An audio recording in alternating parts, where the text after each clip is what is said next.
वेङ्कटाद्रिसमं स्थानं ब्रह्माण्डे नास्ति किञ्चन वेङ्कटेशसमो देवो न भूतो न भविष्यति. ओं नमो वेङ्कटेशाय. திருமலா திருப்பதி தேவஸ்தானம் ஸ்ரீ வெங்கடேஸ்வரா பக்தி சேனல் இணைந்து வழங்கும் ஸ்ரீமத் பகவத்கீதை பாராயணத்திற்கு அனைவரையும் வருக வருக என்று வரவேற்கிறோம். மூகம் கரோதி வாசாலம் அங்கும் லங்கயதே கிரிம் யத்கிருபாதமஹம் வந்தே பரமானந்த மாதவம்.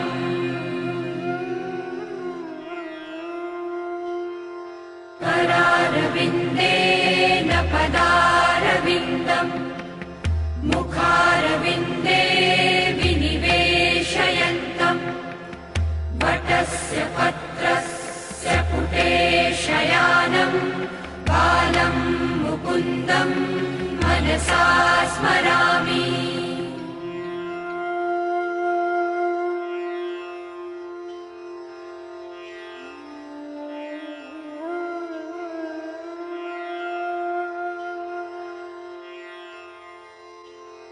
वसुदेवसुतं देवं कंसचाणूरमर्दनं देवकी परमानन्दं कृष्णं वन्दे जगद्गुरुम्.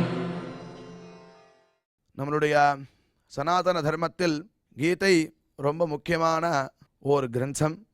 அதனுடைய மகாத்மியத்தில் கீதாத்யயன சீலஸ்ய பிராணாயாம பரஸ்ய ச நைவ சந்தகி பாபானி பூர்வஜன்ம கிருதானிச்சா அப்படின்னு மகாத்மியத்தில் சொல்லப்பட்டிருக்கு. கீதையை எவன் ஒருவன் அத்தியனம் செய்துட்டா இருக்கானோ அது ஒன்று இல்லாமல் பிராணாயாம பரஸ்யச்ச பிராணாயாமம் எவன் ஒருவன் செய்து கொண்டே இருக்கிறானோ நைவ சந்தகி பாப்பானி பூர்வஜன்ம கிருதானிச்சா அவனுக்கு பாபமானது போகிறது அப்படின்னு மகாத்மியத்தில் சொல்லப்பட்டிருக்கிறது.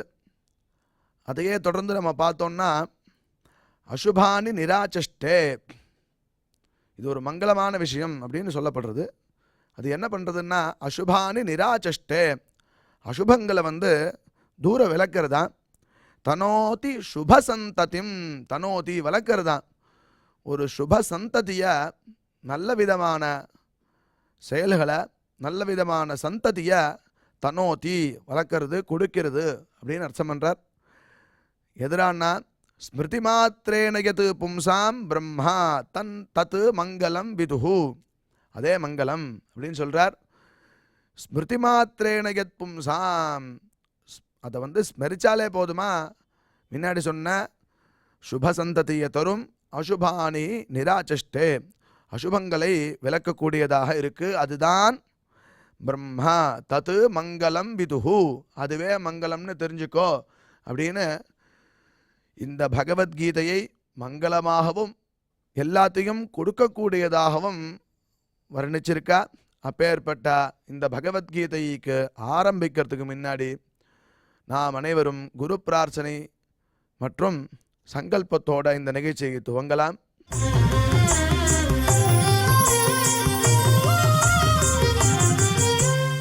ஸ்ரீ குரு பிரார்த்தனா.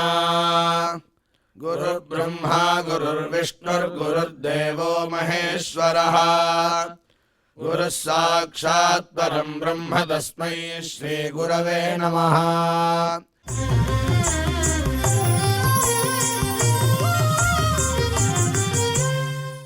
श्रीनिवास प्रार्थना. नमः क्षीराब्धिनाजाय वैकुण्ठाचलवासिने मुकुन्दाय नमो नित्यम् आनन्दाय नमो नमः.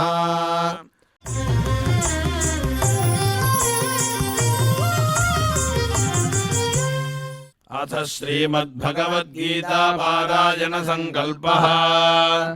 श्रीमदादिवराह क्षेत्रे विराजमानस्य अखिलाण्डकोटि ब्रह्माण्ड नायकस्य श्री पद्मावती जानेः भगवतः श्री वेंकटेश्वर स्वामिनः दिव्य सन्निधौ जगद्गुरोः श्रीकृष्ण परमात्मनः अनुग्रहेण समस्त प्रपंचस्य विशेषतः भारतदेशस्य उत्तरोत्तर शुभसंवत्समृद्ध्यर्थं श्रीमद्भारतदेशगत तपस्विजन तपोबलवृद्धिद्वारा समस्तस्यापि मानवसमाजस्य सर्वारिष्टपरिहारार्थम् एतद्देशवासिनां सर्वेषां सज्जनानां योगक्षेमार्थं राष्ट्रविरोधिनां निबर्हणद्वारा जनानां चित्तशान्ति चित्तस्थैर्य सन्तोषादि अभिवृद्ध्यर्थम् एतद्देशवासिनां परस्परविद्वेष परस्परनिन्दा परस्परहिंसादीनां निवृत्त्यर्थं परस्परसौमनस्य सिद्ध्यर्थं समस्तपापक्षयार्थं श्रीमन्नारायणप्रीत्यर्थं श्रीपरमेश्वरप्रीत्यर्थं श्रीमद्भगवद्गीतायाः अखण्डपारायणं करिष्यामहे।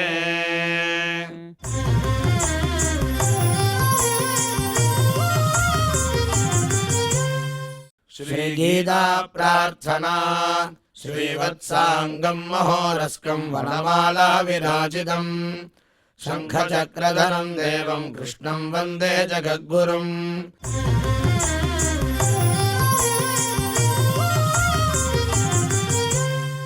पार्थाय प्रतिबोधितां भगवता नारायणेन स्वयं व्यासेन ग्रथितां पुराणमुनिना मध्ये महाभारतम् अद्वैतामृतवर्षिणीं भगवतीम् अष्टादशाध्यायिनीम् अम्ब त्वामनुसन्ददामि भगवद्गीते भवद्वेषिणीम्।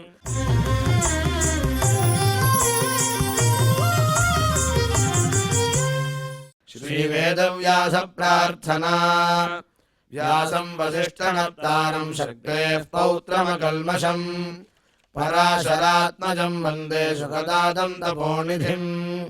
यत्र योगेश्वर कृष्णो यत्र पार्थो धनुर्धरः तत्र श्रीर्विजयो भूतिर्ध्रुवाणि धर्मधर्ममा।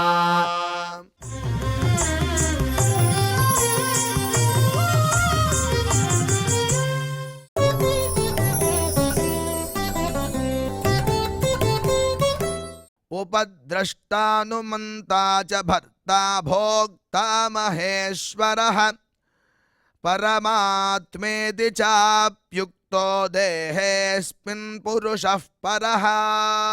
இப்பொழுது பிரம்மஸ்ரீ டாக்டர் ஊவே அனந்த பத்மநாபாச்சாரியார் அவர்கள் பகவத்கீதை ஸ்லோகங்களுக்கு அர்த்தத்தை விவரிப்பார். அதை கேட்டு மனதில் வாங்கிக் கொள்வோம்.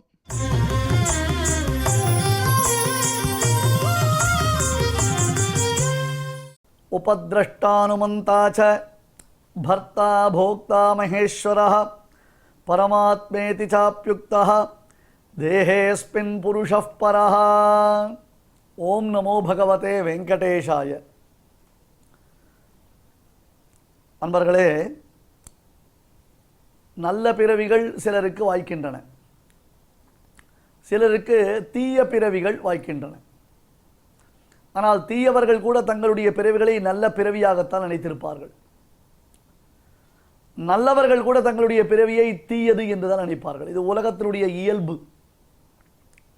அதாவது நல்லவர்களுக்கு பிறவி என்றாலே அது தீயதுதான் என்னும் எண்ணம் தோன்றும்.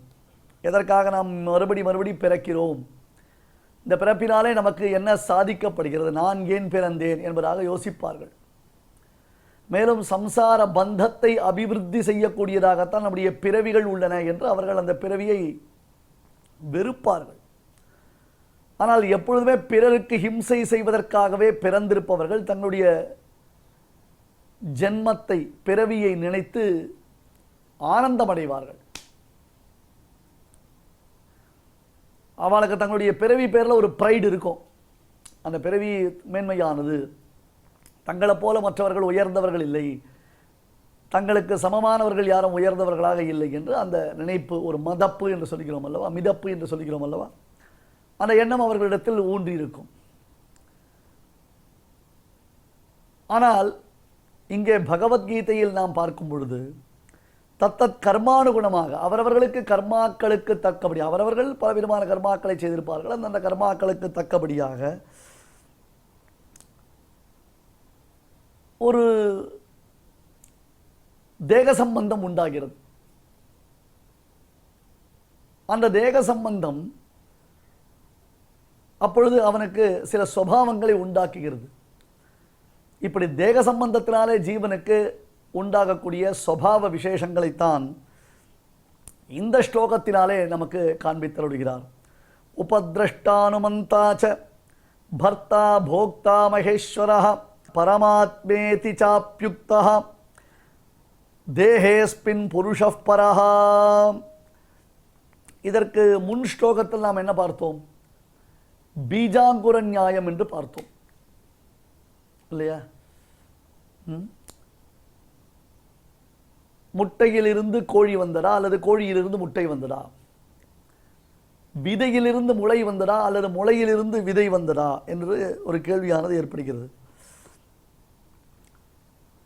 அந்த பீஜாங்குர நியாயத்தினுடைய நிரூபணம் என்ன என்று காண்பிக்கப்படுகிறது என்று பார்த்தோமேயானால், கர்மா என்பது அனாதி. The theory of karma is anadi as per our shastras.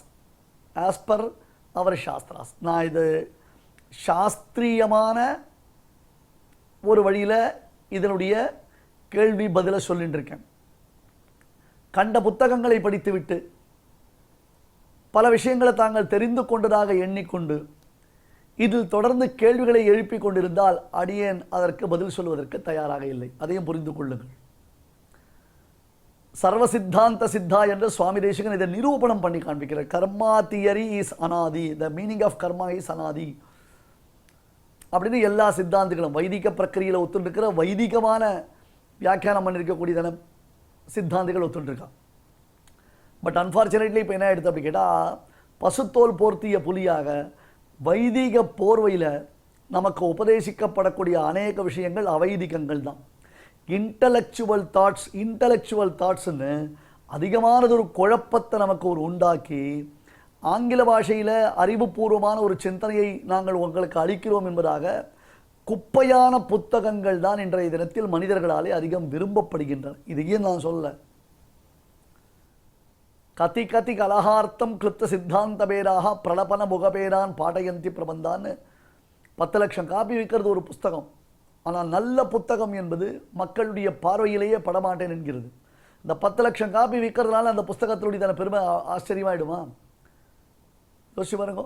10 லட்சம் காப்பி வித்துடுத்துனா அந்த புஸ்தகம் ரொம்ப வசந்த புஸ்தகம் ஆகிடுமா? அதான் தப்பு. அரிய புத்தகங்கள், நல்ல புத்தகங்கள், நம்முடைய மதத்திரைய ஆச்சாரியர்களுடைய வியாக்கியானத்தை அனுசரித்து பல அரிய நூல்கள் இன்றளவும் பிரச்சுரிக்கப்படுகின்றன. ஆனால் மக்கள் அதனுடைய தான ருச்சி தெரியாது, அதனுடைய விஷயம் தெரியாது. அது தெரியாமல் தான் மக்கள் போயிட்டு இருப்பான்.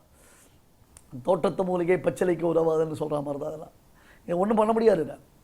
ஸோ இதை நாங்கள் உன்னுடைய அறிவை தூண்டுகிறோம் அப்படின்னு, அறிவை தூண்டுவதற்கு, ஆத்மானுபவத்தை பெறுவதற்கு, ஆத்மஸ்புரணம் உண்டாவதற்கு நமக்கு ஒரிஜினலான பகவத்கீதையை பார்த்தாலேயே போரும். ஆனால் அறிவை தூண்டுகிறோம்னு பல புத்தகங்களை நம்ம கையில் கொடுத்து அந்த புத்தகங்களை படிக்க வச்சு நமக்கு புத்தியை மழுங்கடிக்கிறது நிறைய நடந்துட்டு இருக்கு உலகத்தில் இன்னைக்கு. இங்கே பார்ப்போம் என்ன கேள்வி. பீஜாங்குர நியாயத்தை பற்றி ஒரு அழகான விஷயத்தை சொன்னார். அடுத்தது தேக சம்பந்தம் ஜீவாத்மாவுக்கு ஏற்படுவதை குறித்து விளக்கம் தருகிறார். செத்தத்தின் வயிற்றில் சிறியது பிறந்தால் எத்தை தின்று எங்கே கிடக்கும், அத்தை தின்று அங்கே கிடக்கும் என்று கீழே பதில் சொல்லப்பட்டது. அச்சேதனமான சரீரத்தில் இருந்து கொண்டு அந்த அச்சேதனமான வஸ்துக்களை அனுபவித்துக் கொண்டிருப்பான். அப்பொழுது அவன் சேதனான தன்னையோ பரமச்சேதனான பரமாத்மாவை அவன் தெரிந்து கொண்டிருக்க மாட்டான். இது அவன் எங்க பகவான் அனுபவிக்க போறான்? முதல்ல தன்னை அறிந்தாள்ன்றதாக சொல்லி தன்னைத்தானே அவன் தெரிந்து கொண்டால் மட்டும்தான் அடுத்தது அவனுக்கு பரமாத்ம விஷயமான ஞானமானது சித்திக்கும். அவனுக்கு தன்னையும் தெரியல, பரமாத்மாவையும் தெரியல. தன்னையும் அவன் முழுமையாக அறிந்து கொள்ளவில்லை. தன்னை முழுமையாக அறிந்து கொள்வது என்றால் ஜீவனாகிய தன்னுடைய தன்மையை அவன் அறிந்தால்தான் அவனுக்கு பரமாத்ம ஸ்வரூபத்தில் ஒரு ருச்சி பிறக்கும். தனக்கும் பரமாத்மாவுக்கும் இருக்கக்கூடிய சம்பந்தம் புரியும். தான் பரமாத்மாவை சென்று அடையத்தக்கவன் என்பதாக அவன் உணருவான். அது இல்லைனா பிரயோஜனம் இல்லை. இப்பொழுது அந்த தேகத்தை அடைந்திருக்கக்கூடிய ஜீவனுக்கு எத்தகையதொரு சுபாவங்கள் உண்டாகின்றன என்றதான ஒரு கேள்வி உண்டாகிறது. உபத்ரஷ்டானுமந்தாச்ச பர்த்தா போக்தா மகேஸ்வரஹ அஸ்மின்னு தேகே, இந்த தேகத்தில், இந்த உடலில், பரஹா, பரஹான்னு அர்த்தம் இந்த தேகத்திற்கு நியந்தாவான ஜீவன், இந்த தேகத்திற்கு சுவாமியான ஜீவன். உபத்ரஷ்டா அடுத்தது இந்த தேகத்தினுடைய நிலைப்பாட்டுக்கு ஏற்றார் போலே சங்கல்பிப்பவன், தேகத்திற்கு ஏற்றார் போலே சங்கல்பம் செய்பவன். அனுமந்தாச்ச அடுத்தது முனைந்த விஷயத்தில், தான் எந்த விஷயத்தில் முனைப்பு காட்டுகிறானோ அதற்கு அனுமதி அளிப்பவனும். பர்த்தா இந்த உலகத்தை தரிப்பவன் அர்த்தம், தாங்குபவன். பர்த்தா போக்தா இதே உடலை அவன் அனுபவிப்பவன், உடலை தாங்குபவன், உடலை அனுபவிப்பவன். ஆகையான பக்தா பர்த்தா போக்தா மகேஸ்வரஹா, மகேஸ்வரஹா இவன் ஜீவன், இந்திரியங்களுக்கெல்லாம் தலைவனாக அவன் பரமாத்மா இதி உக்தஹா. அஸ்மின் தேகே சஹா பரஹா புருஷः உபத்ரஷ்டா அனுமந்தாச்ச பர்த்தாச்ச போக்தாச்ச மகேஸ்வரः அபிச்ச அயம் பரமாத்மா இதி ச உக்தः, அவன் பரமாத்மா என்றும் சொல்லப்படுகிறான். இந்த சரீரத்தில் இருக்கும் ஜீவன் தேகம் முதலானவைகள் எவ்விதம் செயல்பட வேண்டுமோ அதற்கு ஏற்றார் போலே சங்கல்பம் செய்து கொண்டு அந்த தேகத்தை இவன் பார்க்கிறான், அந்த தேகத்தை செயல்பட வைக்கிறான், அந்த தேகத்தை தாங்குகிறான், அந்த தேகத்தின் வியாபாரங்களினால் உண்டாகக்கூடிய சுக துக்கங்களை அனுபவிக்கிறான். அதற்கு மேலே உடல் புலன் இவற்றிற்கு நியந்தாவாக தான் இருக்கிறபடியினாலே மகேஸ்வரன் என்னும் பெயர் பெறுகிறான். அழகாக கொண்டு வரணும் இதை. ஏன்னா இதுக்கு வியாக்கியானம் பண்ணும் பொழுது பர்த்தா போக்தா மகேஸ்வரஹா பரமாத்மேதி சாப்யுக்தா இந்த சப்தங்கள் எல்லாம் நமக்கு பிரசித்தமான பகவத் விஷயமாக தான் யோசிக்கணும். மகேஸ்வரஹான தமீஸ்வரானாம் பரம மகேஸ்வரம்னு பரமாத்மாவிற்கு மகேஸ்வரன்னு பேர். பரமாத்மான்னு யாருக்கு பேர்? பகவானுக்கு தான் பேர். பர்த்தான்னு யாருக்கு பேர்? அவனுக்கு தான் பேர். போக்தான்னு யாருக்கு பேர்? அவனுக்கு தான் பேர். அப்போ பர்த்தாவும் அவன் தான், போக்தாவும் அவன் தான், மகேஸ்வரனும் அவன் தான், பரமாத்மாவும் அவன் தான்னா இப்போ இந்த ஸ்லோகத்தில் ஜீவாத்மாவை பற்றினதான பிரஸ்தாவமே இல்லை, எல்லாம் பரமாத்மாவை குறித்து தான் சொல்லப்படுகின்றன என்பதாக ஒரு பிரமம் நமக்கு உண்டாகும், மயக்கம் உண்டாகும். ஆனால் கத்தி மேலே நடக்கிற மாதிரி சுவாமி ராமானுஜர் ஜாக்கிரதையாக இந்த பாஷ்யத்தை நமக்கு புரிய வைக்கிறார். பர்த்தா போக்தா மகேஸ்வரஹான்னு பதத்துக்கு அர்த்தம் பண்ணணும், பரமாத்மான்னு அர்த்தம் பண்ணக்கூடாது. 13ஆம் அத்தியாயத்தில் க்ஷேத்திரஜ்ய விபாக யோகம். க்ஷேத்திரன்னு சொன்னால் தேகத்துக்கு பேர், க்ஷேத்திரஜன்னு சொன்னால் தேகத்தில் இருக்கிற பகவானுக்கு ஜீவனுக்கு பேர். அப்போ இங்கே பகவானை குறித்ததான பிரஸ்தாவமே கிடையாது, கான்டெக்ஸ்டே இங்கே அது கிடையாது, கான்டெக்ஸ்டே இங்கே கிடையாது. ஆனால் இந்த வார்த்தை வந்துடுத்து அப்படின்னா சர்வஹா ஷர்வஹா சிவஹா ஸ்தானுஹு என்பதாக ஒரு வாக்கியம். இந்த பதங்களை கேள்விப்பட்டீர்களோ? ஸ்ரீ விஷ்ணு சகஸ்ரநாமத்தில் சர்வஹா ஷர்வஹா சிவஹா ஸ்தானுஹு அப்படின்னு வருது வாக்கியங்கள். சர்வஹானாலும் ஷர்வஹானாலும் சிவஹானாலும் ஸ்தானுஹுனாலும் யாருக்கு பேர்? பரமேஸ்வரனுக்கு பேர். முக்கண்ணன் பார்வதி பதி அவருக்கு தான் அது பேர். காஞ்சிபுரத்தில் கங்கை கொண்டான் மண்டபம் என்பதாக வரதராஜ பெருமாள் எழுந்துள்ளக்கூடிய மண்டபம் ஒன்று உண்டு. அந்த மண்டபத்தை தாண்டி சற்று தூரம் போனோம்னா அங்கே ஏகாம்பரேஸ்வரர் கோவில் ஒன்று உண்டு. ஈஸ்வரனுக்கு மகேஸ்வரனுக்கு ஒரு கோவில் இருக்குது. அதையும் தாண்டி கொஞ்சம் போனோம் அப்படி கேட்டால் பெங்களூர் ரோடு போகிற ரூட் அது. அங்கே போனால் அங்கே ஒரு குளக்கரை இருக்கும், அந்த குளம் இருக்கும். அந்த குளத்துக்கு பேர் சர்வதீர்த்தம் என்பதாக பேர். சர்வதீர்த்தம்னா அந்த குளத்தில் பூமியில் உள்ள எல்லா புண்ணிய நதிகளும் வந்து சங்கமிக்கின்றன. ஆனால் அந்த குளத்தில் நீராடினோம் என்றால் நமக்கு எல்லா புண்ணிய நதிகளிலும் நீராடின பலன் நமக்கு கிடைத்துவிடும் என்று அந்த தீர்த்தத்திற்கு சர்வதீர்த்தம் என்பதாக பேர். மக்களே ஒரு விஷயம் சொல்கிறேன் கேளுக்கும், தப்பாக நினச்சிக்காதீங்க. நீங்கள் எல்லாருமே டிடிடி மாதிரி இருக்க முடியாது. இப்போ ஸ்ரீவாரி புஷ்கரணி இருக்குது, இது அவுட் ஆஃப் த கான்டெக்ட், ஆனால் சொல்ல வேண்டிய நிர்பந்தத்தில் இருக்கேன், சொல்கிறேன். இதை கொஞ்சம் பிரச்சாரம் பண்ணிங்கன்னா ரொம்ப சந்தோஷப்படுவேன். கீதையை பிரச்சாரம் பண்ணுறீங்களோ இல்லையோ, இதை கொஞ்சம் கான்டெக்ட் ஃபுல்லாக பிரச்சாரம் பண்ணால் ரொம்ப சந்தோஷப்படுவேன். இல்லைனா இப்போ டிடிடியில் நம்ம ஸ்ரீவாரி புஷ்கரணி இருக்குது, மலையில் இருக்குது, ஆச்சரியமான புஷ்கரணி. சுவாமி புஷ்கரணின்னு அந்த புஷ்கரணிக்கு பேர். கேள்விப்பட்டிருக்கா? சுவாமி புஷ்கரணி தட்டவாசகா என்பதாக தீரவாசகான்னு ஸ்ரீனிவாசன் எங்கே வசிக்கிறான்? அந்த சுவாமி புஷ்கரணி கரையில் வசிக்கிறான். ஸ்ரீவைகுண்ட விரக்தாய சுவாமி புஷ்கரணி தட்டே ரமயா ரமமானாய வெங்கடேஷாய மங்களம்னு பெருமாளை கோவிந்தன நாம சேவிக்கிறோம். அந்த புஷ்கரணியில் எல்லா தீர்த்தங்களும் வந்து சங்கமிக்கின்றன என்று புராணங்கள் சொல்லுகின்றன. உலகத்தில் உள்ள புண்ணிய தீர்த்தங்களுக்கெல்லாம் சுவாமியாக இந்த புஷ்கரணி, இந்த குளம் இருப்பதனாலே ஸ்ரீவாரி புஷ்கரணிக்கு அவ்வளோ பெருமை உண்டு. ஒரு நாளைக்கு நித்தியம் லட்சோபலட்சம் ஜனங்க பெருமாளை சேவிக்க வரான். அதனால் டிடிடி என்ன பண்ணுறா, அவகிட்ட நிறைய திருவேங்கடமுடியார் அவளுக்கு நிறைய கொடுத்துருக்கான். அதுக்கேற்ற மாதிரி அவளை மெயின்டைன் பண்ணுறான். டெய்லி அதை பம்ப் பண்ணி அந்த இம்ப்யூர்டு வாட்டர்லாம் எடுத்து வெளியில் போட்டுட்டு மறுபடியும் நல்ல மக்களுக்கு ஆரோக்கியத்தை கொடுக்கக்கூடிய புதிய வாட்டர் அதில் பம்ப் பண்ணுறான். என்ன இருந்தாலும் அந்த பூஸ்பர்ஷம், அந்த பூமியினுடைய ஸ்பர்ஷம் ஒரு புண்ணிய தீர்த்தம் தான். அந்த தீர்த்தத்தில் சந்தேகமே கிடையாது. இது எல்லா கோவிலுக்கும் சாத்தியமா? அதனால் குளங்கள் அந்த கோவில்களில் இருக்குன்னா என்ன பண்ணுறா, எல்லாரும் உள்ள உடனே அந்த கோவிலுக்குள்ளே போய் அந்த குளத்தில் தீர்த்தாமாடுறேன் அப்படின்னு சொல்லிட்டு அதை எவ்வளவு மாசுபடுத்த முடியுமோ அவ்வளோ அழுக்குப்படுத்த முடியுமோ அவ்வளோ அழுக்குப்படுத்தலாம். சில கோவிலில் போனால் அந்த குளம்லாம் கப்படிக்கிறது. அதுவும் புண்ணிய தீர்த்தம் அவ்வளோ மகிமை வாய்ந்ததுன்னு சொன்னால் புழு நெளிகிறது, துணியெல்லாம் போட்டு அப்படியே கச்ச கச்சான்னு துணி போட்டுருப்பா, தேங்காய், அப்புறம் அது பேர் என்னது, பால், தேன், சந்தனம், நெய்யின்னு போட்டால் அந்த குளத்தில் தாங்குமா அந்த ஜலம் தாங்குமா? ஒரு மாதிரி அந்த குளத்தை ரொம்ப மோசமாக்கி வச்சிடும். அந்த தண்ணீரானது கெட்டு போய்டும். கடைசியில் சுவாமிக்கு தீர்த்தவாரி, அப்புறம் சுவாமிக்கு அபிஷேகம், இதற்கெல்லாம் கூட அந்த தண்ணீர் பிரயோஜனம் இல்லாமல் போய்விடுகிறது. அந்த அளவுக்கு அந்த அந்த தீர்த்தத்தை, அந்த தண்ணீரை பாழாக்குகிறார்கள். எதற்காக இதை சொன்னேன்னா, இந்த சர்வ தீர்த்தம்னு ஒரு இடம் இருக்கு. அங்கெல்லாம் நாங்கள்லாம் சகஜமாக ஒரு காலத்தில் போய் குளிச்சுட்டு வருவோம், சந்தியாவந்தனம் பண்ணுவோம்.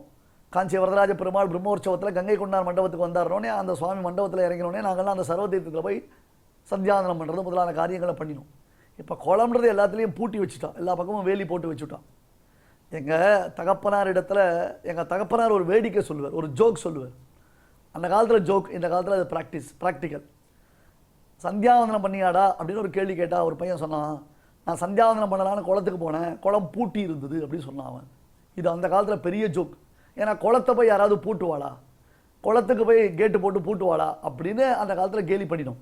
ஆனால் இந்த காலத்தில் அப்படி தான் இருக்குது. வரதராஜ பெருமாள் அத்திவரதர் எழுந்தல் இருக்கக்கூடிய குளம் பூட்டப்பட்டிருக்கிறது.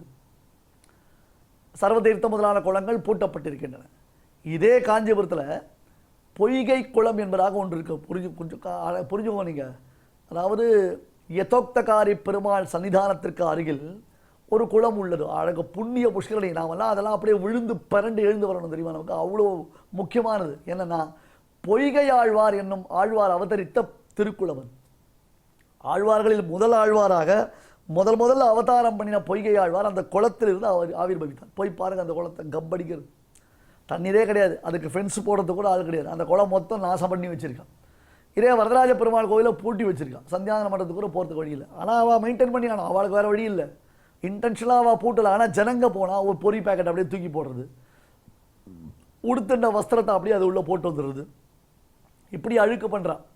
எதுக்காகனா, இந்த சர்வ தீர்த்தம் என்பதை சொல்லும் பொழுது வார்த்தையாக வந்தது. சர்வ தீர்த்தம்னா எல்லா தீர்த்தங்களும் அதில் சங்கமிக்கின்றன. ஒரு அர்த்தம் உண்டா? சர்வஹா என்றால் பரமசிவனுக்கு ஒரு பெயர். இப்போ இந்த கான்டெக்ஸ்ட் எங்கே ஆரம்பித்தது என்று புரிந்து கொள்ளுங்கள்.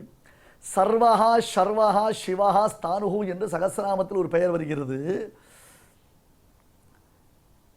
அதை முன்னிட்டு அடியன் சர்வ தீர்த்தம் என்னும் குளத்தின் பெருமையை பேச ஆரம்பித்தேன்.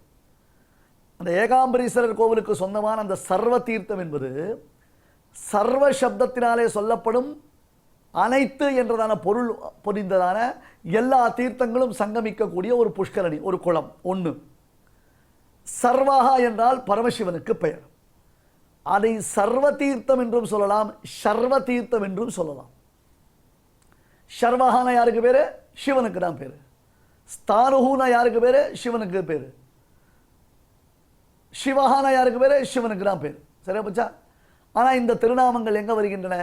இந்த திருநாமங்கள் ஸ்ரீ விஷ்ணு சகஸ்ரநாமத்தில் படிக்கப்படுகின்றன. விஷ்ணு சகஸ்ரநாமம்ன்றது விஷ்ணுவினுடைய மகிமையை சொல்ல வந்த ஒரு துதி நூல், ஒரு ஸ்தோத்திரம். அப்போ அதில் சிவனை பற்றி இந்த வார்த்தை வந்திருக்கு. சர்வஹா, ஷர்வஹா, சிவஹா, ஸ்தானுஹு என்று சொல்லப்பட்டிருக்கு. இதுக்கு எப்படி அர்த்தம் பண்ணுறது? வைஷ்ணவர்களான என்னை போன்றவர்கள் சொன்னார்கள்னா, வைஷ்ணவர்கள் எப்பொழுதுமே பொல்லாதவர்கள். அவர்கள் இந்த மாதிரி வைஷ்ணவர்கள் விஷ்ணுவை தவிர்த்து மற்ற யாரும் ஒத்துக்க மாட்டா. அவள் சிவன் முதலானவர்களை ஒத்துக்க மாட்டா. ஆனால் அவள் இஷ்டத்துக்கு அவள் வியாக்கியானம் பண்ணிட்டு போயிட்டான்னு சொல்லலாம். ஆனால் ஸ்ரீ விஷ்ணு சகஸ்ரநாமத்துக்கு முதல்ல வியாக்கியானம் பண்ணது யார்? சங்கர பகவத்பாதர். இந்த சங்கர பகவத்பாதர் தான் எழுதின விஷ்ணு சகஸ்ரநாமத்தில் சர்வஹா ஷர்வஹா சிவஹா ஸ்தானுஹு என்பதற்கு சாட்சாத் மகாவிஷ்ணு பரமாகவே மகாவிஷ்ணுவையே அர்த்தமாக பொருளாக உரைக்கிறார்.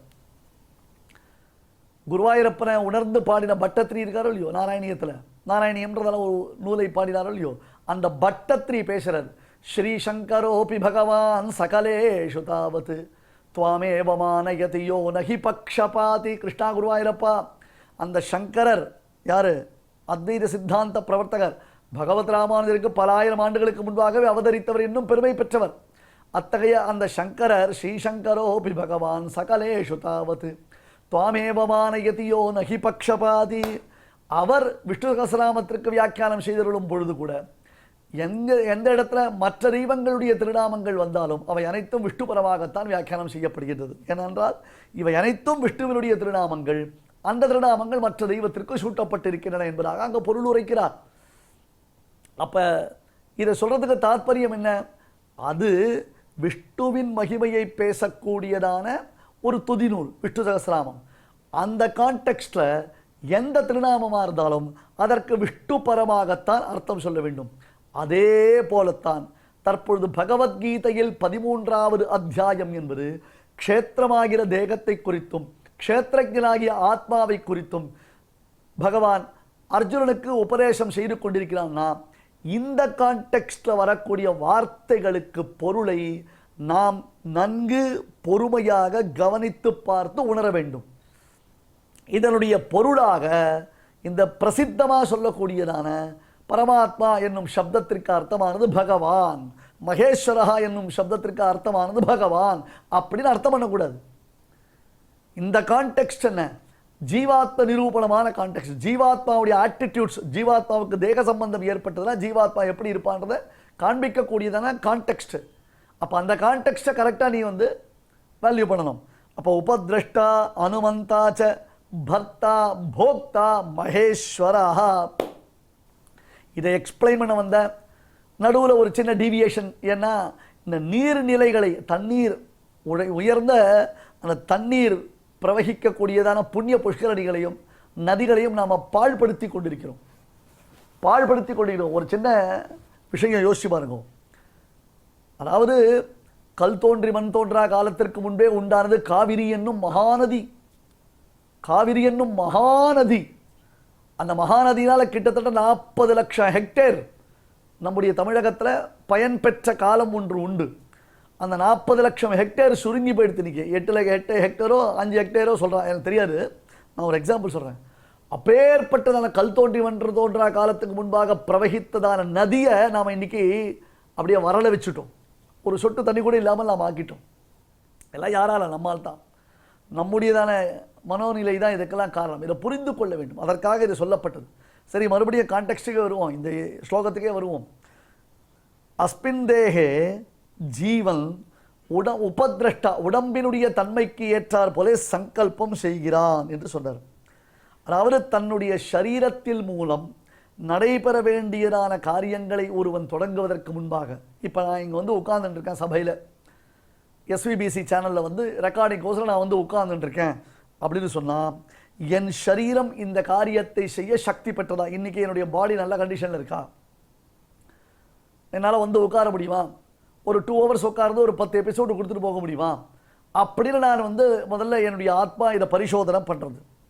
சக்தி இருக்குது அப்படின்னு ஒரு எண்ணம் ஏற்பட்ட, ஓகே சுவாமி இன்னைக்கு ஒரு எபிசோடு ரெக்கார்ட் பண்ணிக்கலாம், இன்றைக்கி ஒரு ரெக்கார்டிங் போகட்டும் அப்படின்னு நினச்சா உடனே இந்த ஆத்மா என்ன பண்ணிடுது? தேகத்தை அந்த காரியத்தில் பிரேரிப்பிக்கிறது அர்த்தம் தூண்டுறது, பிரேரணான பேர். அதை பிரேரிப்பிக்கிறது. அடுத்தது அனுமந்தா. ஸோ ஓகே, தேகம் அந்த காரியத்தில் முனைப்பு காட்டுகிறது.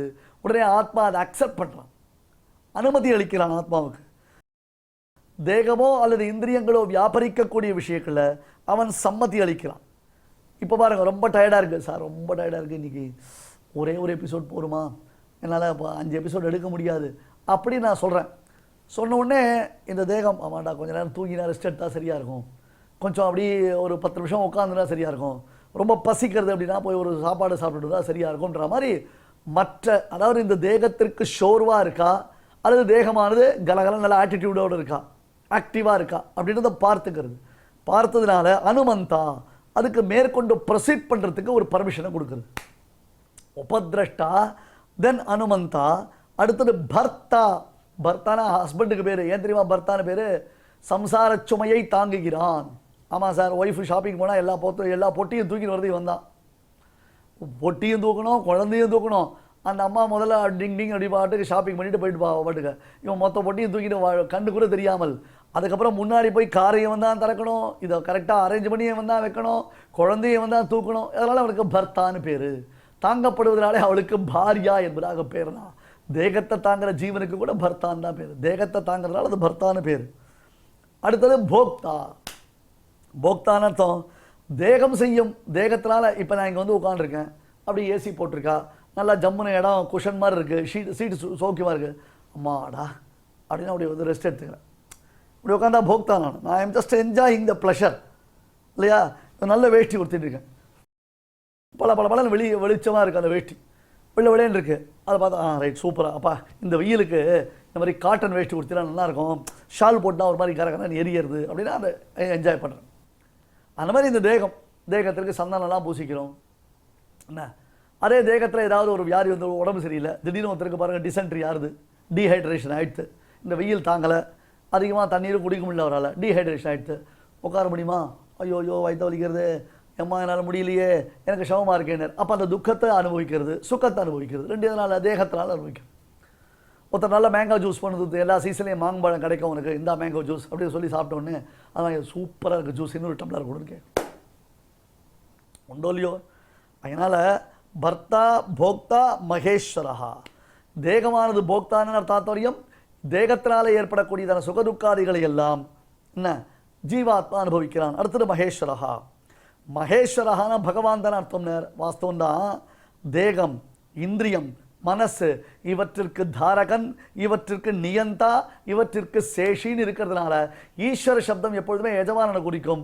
இந்த தேகத்திற்கும் அவன்தான், மனசுக்கும் அவன்தான், இந்திரியங்களுக்கும் அவன்தான் எஜமானன். அப்படின்றதுனால ஜீவனுக்கு மகேஸ்வரஹா என்று பெயர். எனவே ஜீவனை மகேஸ்வரஹா என்று சொல்லுகிறோம். அடுத்தது பரமாத்மா அப்படின்னு சொன்னா, ஆத்ம சப்தத்துக்கு பல அர்த்தம் இருக்குது. உடலுக்கு ஆத்மானு பேர், மனசுக்கு ஆத்மானு பேர், பெருசுக்கு ஆத்மானு பேர். இது எல்லாவற்றை காட்டிலும், அதாவது உடலை காட்டிலும் மனசை காட்டிலும் இங்கே ஜீவாத்மா விலட்சணமானவன், வேறுபட்டவன், சிறந்தவன், மேன்மையானவன்.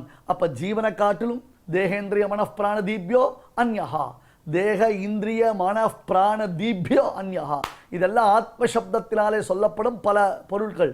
இது எல்லாவற்றை காட்டிலும் வேறுபட்டவன், உயர்ந்தவன் என்பதனால பரமாத்மான்னு பேர். ஆத்மா பரமாத்மா. எனவே ஜீவாத்மா இவன் பரமாத்மா என்று அழைக்கப்படுகிறான். அஸ்மின் தேகே அப்படின்னு சொன்னாலும் இல்லையோ, அப்பேற்பட்டதான் இந்த ஜீவன் எல்லாவற்றை காட்டிலும் வேறுபட்டவன். உபத்ரஷ்டா அனுமந்தாச்ச பர்த்தா போக்தா மகேஸ்வரா பரமாத்மேதி சாப்யுக்தா தேஹேஸ்மின் புருஷः பரஹ. ஸ்ரீமதே பகவதே பாஷ்யகாராய நமஹ. இப்பொழுது அடியன் சொல்றதை எல்லாரும் திருப்பி சொல்லுங்க. उपद्रष्टानुमन्ताच उपद्रष्टानुमन्ताच भर्ता भोक्ता महेश्वरः भर्ता भोक्ता महेश्वरः परमात्मेति चाप्युक्तः परमात्मेति चाप्युक्तः देहेऽस्मिन् पुरुषः परः देहेऽस्मिन् पुरुषः परः. இப்பொழுது நாம் அனைவரும் சேர்ந்து பாராயணம் செய்யலாம். उपद्रष्टानुमन्ताच भर्ता भोक्ता महेश्वरः परमात्मेति चाप्युक्तो देहेऽस्मिन् पुरुषः परः. நம்மளுடைய பாரத தேசத்தில் அநேக விதமான மகான்கள் அவதரித்து நமக்கு நல்வழி காட்டியுள்ளார்கள். அதில் ரொம்ப முக்கியமானவர் நம்மளுடைய பகவத்பாதாச்சாரியால். அவர் பிரஷ்னோத்தர ரத்னமாலிகா அப்படிங்கிற கிரந்தத்தில் ஒரு கேள்வி ஒரு பதில், ஒரு கேள்வி ஒரு பதில் அப்படின்னு வரும். அந்த கிரந்தத்தில் கிம் ஸ்மர்த்தவ்யம் புருஷைஹி, மனிதர்களால் எது ஸ்மரிக்க வேண்டியது அப்படின்னு கேட்குறார். ஹரிநாம சதா ந யாவனி பாஷா அப்படின்னு அவரே பதில் சொல்கிறார். ஹரிநாமத்தை எப்போதும் சொல்லிகிட்டே இருக்கணும், ஸ்மரிச்சுட்டே இருக்கணும், பாக்கி இருக்கிற பேச்சுகள் வேண்டாம் அப்படின்னு சொல்கிறார். அதையே தொடர்ந்து பார்த்தோம்னா, சகிருதே உச்சாரிதம் ஏன ஹரிரித்யக்ஷரத்வயம் பத்த பரிகரஸ்தேன மோக்ஷாய கமனம் பிரதி அப்படின்னு சாஸ்திரம் சொல்லி கொடுக்கறது சகிருதுச்சாரிதம் ஏன ஒரே ஒரு தன் சொன்னால் போதுங்கிறார். ஹரி ஹி ஹரி ஹரி ஹரி அப்படின்னு சொல்லிகிட்டே இருந்தால் போதுமா? அக்ஷரத்வயம் 2 அக்ஷரம் அது சொன்னால் இவன் மோட்ச சாதனத்துக்கு அந்த பிரயாணத்திற்கு இவன் ரெடி ஆயிடுறான். பகவான் அவனுடைய மோட்சத்தையே கொடுக்கறதுக்கு அவனுடைய திருவடியை கொடுக்கறதுக்கு சித்தமாக இருக்கான் அப்படின்னு சொல்கிறது இந்த சாஸ்திரம். அப்பேற்பட்ட பகவன் நாமோச்சாரணம் இப்பொழுது நடக்க போகிறது. நாம சங்கீர்த்தனம், அதை கேட்டு மகிழ்வோம்.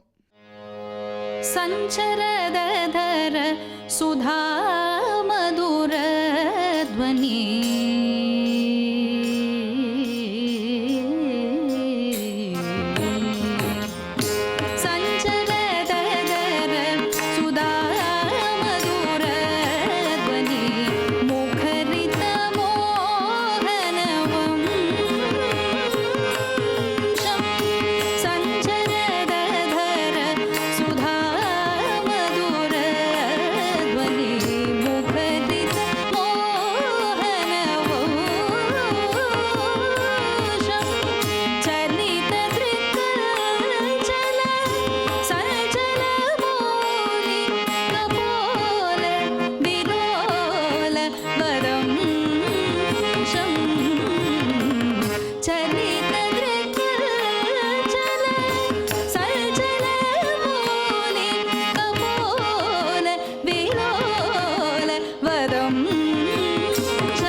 இந்த நிகழ்ச்சியில் இதுவரை நாம் செய்த பாராயணத்தில் ஏதேனும் அக்ஷர தோஷம் ஏற்படுத்தியிருந்தால் அதை நிவர்த்திக்கும் பொருட்டு பகவானிடம் க்ஷமா பிரார்த்தனை செய்வோம்.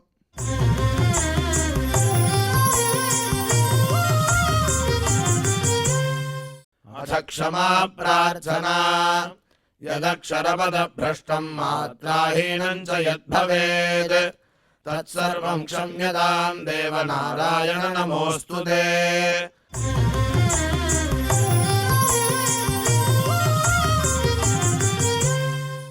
अथ भगवत्समर्पणम् कायेन वाचा मनसेन्द्रियैर्वा बुद्ध्यात्मना वा प्रकृते स्वभावात् करोमि यद्यत् सकलं परस्मै नारायणायेति समर्पयामि।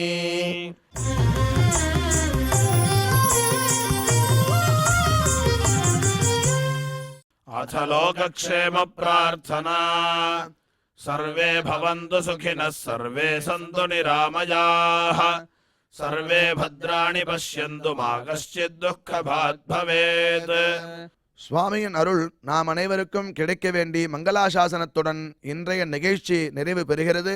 மீண்டும் இதே நிகழ்ச்சியில் நாளை சந்திப்போம். ஓம் நமோ வெங்கடேஷாய.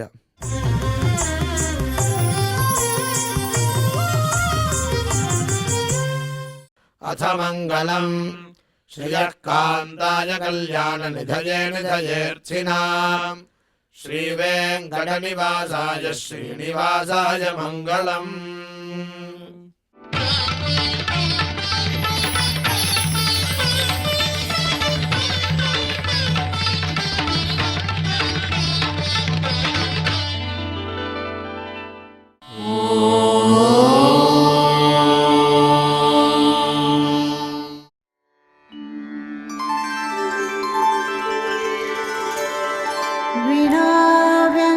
विनाव्यङ्कटेशं ननाथो ननाथः सदा व्यङ्कटेशं स्मरामि स्मरामि।